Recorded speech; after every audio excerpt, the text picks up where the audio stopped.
which also explains why Frank Miller got the job to write the second movie, second RoboCop film.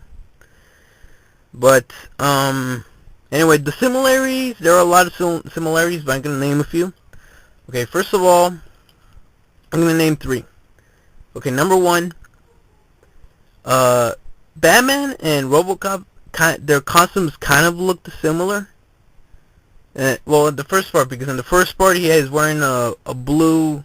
Batman is wearing that blue cowl and with the gray suit and that with that blue touch, So they kind of remind me a little bit of RoboCop. So their costumes are similar, okay, and the way they talk, So, but that's another thing. Anyway, the second thing is they both have female sidekicks, So I mean, Robin, it's usually a guy, but in this one it's a girl. So I mean, it's a female sidekick, right? So, and I mean, RoboCop has Officer Lewis, right? And that's her pretty much sidekick, right? And anyway, number three.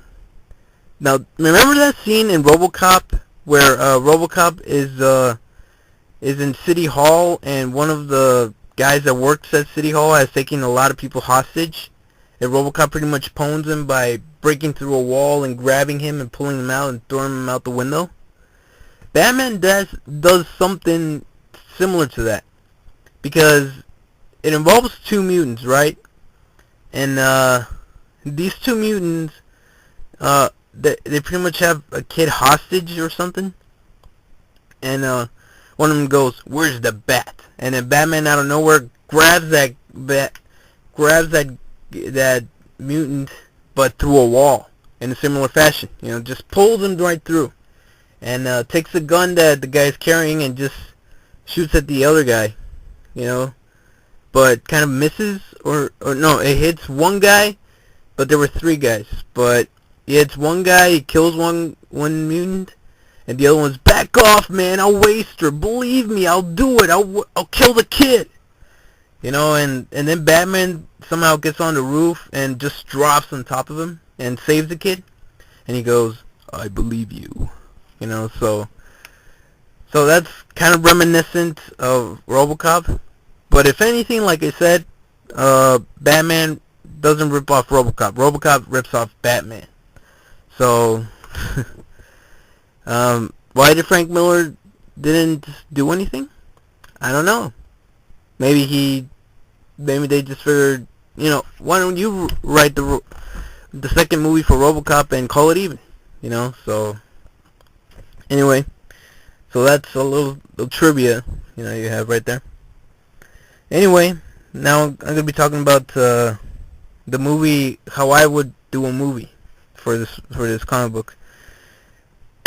And of course, the number one director, I can think of another director who could do this, Zack Snyder. I can't think of another one. I mean, some people might say, but he did Sucker Punch. Well, the reason Sucker Punch a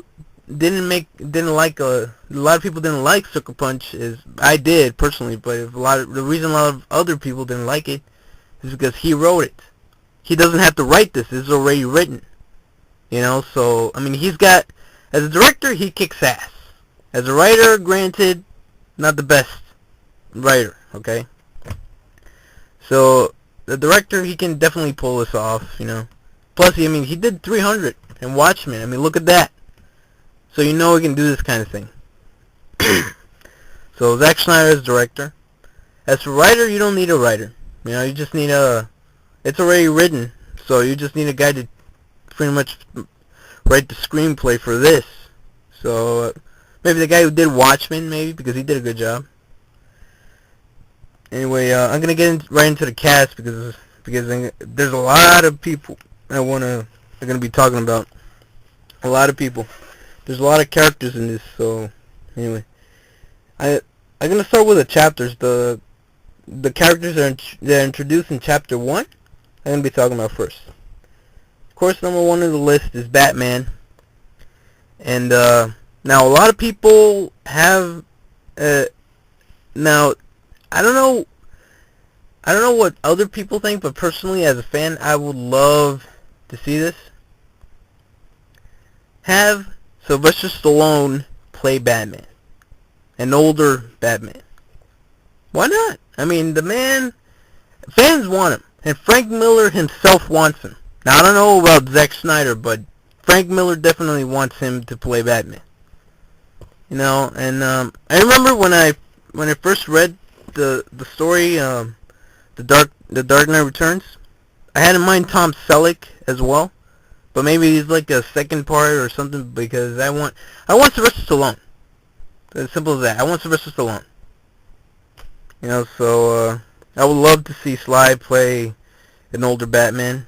You know, and but the only thing I might have a problem with is him in the Batman mask, because I don't know how he will look like in that. But I mean, if he could, like, I mean, I'm not saying he's gonna look bad, but I mean, I would like to see, you know, have an idea how he would look like in a Batman mask, you know.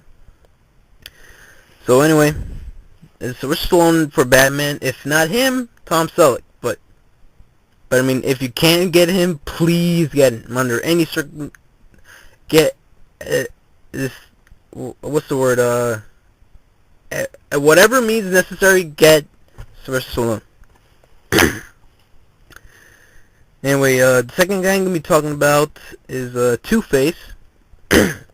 Now, Two-Face in this one, there's a part where he has bandages wrapped around his face. But that could be anybody right there. But when he doesn't have the bandages on his face, we see his actual face when it's been reconstructed, you know, through plastic surgery. So as for who could play him, you know, I saw the picture of Two-Face in comic book, and I thought one person, bald, you know, and I'm ready to put Sly in there. Why not Bruce Willis for Two-Face? For Harvey Dent. Why not have him for Harvey Dent? I mean, think about it. I mean, we have Sylvester Stallone going up against Bruce Willis. You know, that'd be interesting. I mean, Bruce Willis looks like the spitting image of excuse me, of Harvey Dent in the comic book, in this comic book anyway. You know, so I would like to see Bruce Willis play Two-Face, but that's just me. You know, this is my opinion. So anyway, Bruce Willis for Harvey Dent, that's my choice. Anyway, the other one the next one is Commissioner Gordon. He's introduced. He's talked about. He's got his moments in the comic book as well. Now, there's one guy that I would like to see portray, you know, a really old Commissioner Gordon, and that's Powers Boothie. You know, I don't know if you guys have. I'm pretty sure some people have. All my friends on here have heard of him, but I don't know if anybody else has heard about him. You know, he's a very underrated actor nowadays. You know, he's been in Sin City, Tombstone, Rapid Fire. He does the voice of Lex Luthor. That's right. You know, he plays Lex Luthor in Justice League, in that cartoon on Justice League. He plays Lex Luthor. You know, so I would like to see him play Commissioner Gordon, you know, in live action. Okay, so the next character I'm going to be talking about is Robin, Carrie Kelly, you know, the new Robin. And you know, originally I thought about my little sister for the role, but after seeing Kick-Ass, you know, I had to give you guys are probably chuckling by now, but after Kick-Ass, I mean, I have to think Robin has to be played by Chloe Moritz. I mean, come on. I mean, having Hit Girl play Robin, that'd be pretty badass in my opinion. You know, I would love to see that. So have Chloe Moritz play Robin. You know, that'd be cool. Anyway, the next guy I'm gonna be talking about is the Mutant Leader. Now, the Mutant Leader is pretty much a big brute with like these like really pointy teeth, you know, and he's pretty much he's got this like duh voice, like this really big brute voice, and